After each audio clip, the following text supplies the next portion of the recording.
Recently, I took a trip across Japan, exploring cities, nature, and seeing as much art as possible. In this video, I'm talking about my trip to Tokyo, exploring quieter parts of the city, visiting the Museum of Contemporary Art, and talking about some of the history of the Studio Ghibli Museum.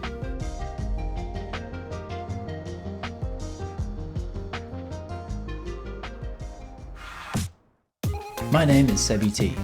I'm a graphic designer from Melbourne, Australia, and I love traveling. On this channel, I talk about art, design projects I'm working on, and some of the amazing places that I've visited. Hey guys, my name is Sebby T, and welcome to my first video on this channel. I'm a videographer and designer living in Melbourne, and for the last year, I've been traveling the world and seeing as many countries as I can. Every place I've visited has really inspired me to create interesting work and open my eyes to different types of creativity, beautiful art, and nature. So I'm taking you along on this journey with me to show you all the places I've visited and some of the creative projects that I've made as a result. So today I'm in Tokyo. Usually I like to start off my trips pretty low-key, exploring the city, wandering around, getting coffee, you know the drill. I like seeing quieter areas and getting kind of lost. I really loved the vibe of the back streets of Tokyo, away from the busy areas, seeing people living their lives and going about their days. I feel like you can really get a vibe of the place and get a sense of what it would be like to live there.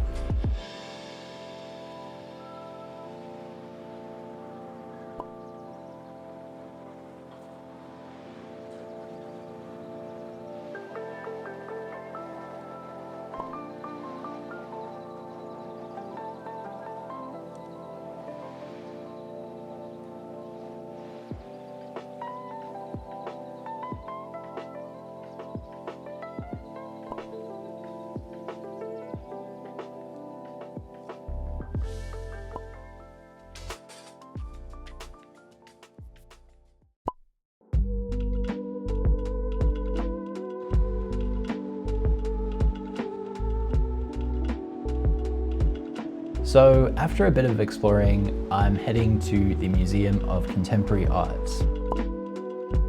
This was one of the first modern art galleries in Tokyo, built in 1995 by architect Takahiko Yanagisawa, who designed some pretty cool buildings in Tokyo.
I'm a huge fan of Studio Ghibli, so it's been a long time dream of mine to visit the museum in Tokyo and experience the world that Hayao Miyazaki created there.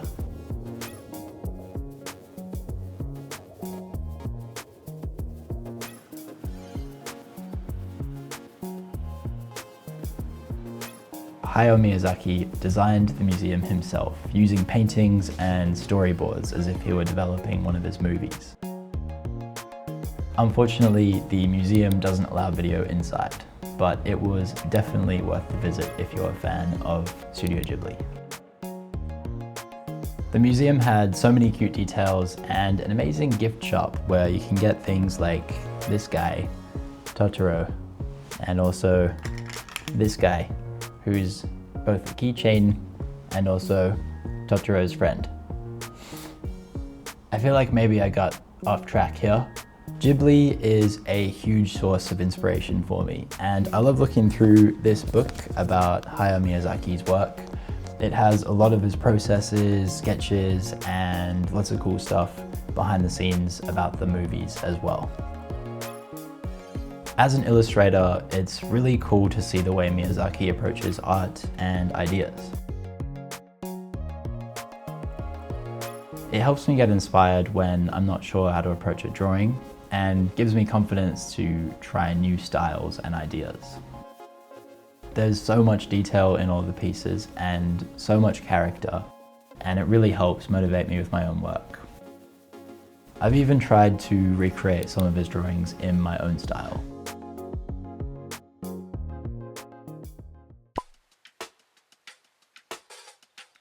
So for this video, I created a typographic design as an intro, and I wanted to take you behind the scenes now on how I made it and how I created this animation.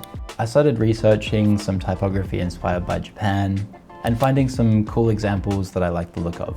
I wanted the style to feel relevant without being an obvious stereotype of Japanese typography. And I thought it would be cool to integrate the design into one of the shots that I captured in Tokyo. I chose this shot taken from the window of my hotel room and started sketching out this 3D design on Procreate.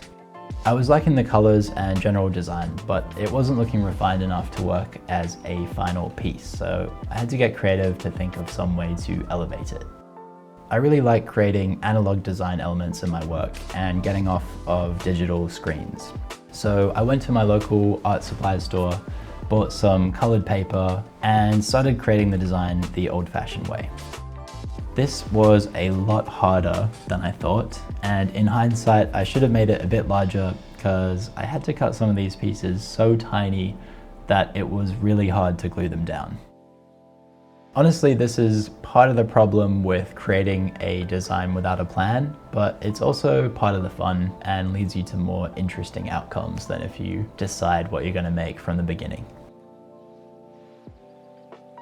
So here is the finished artwork after all that hard work, and I think it came out kind of cool.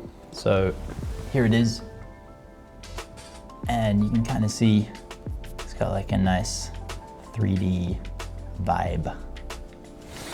So once I made this, I thought the process was done. I scanned it and put this static image over the video, and it did not look good.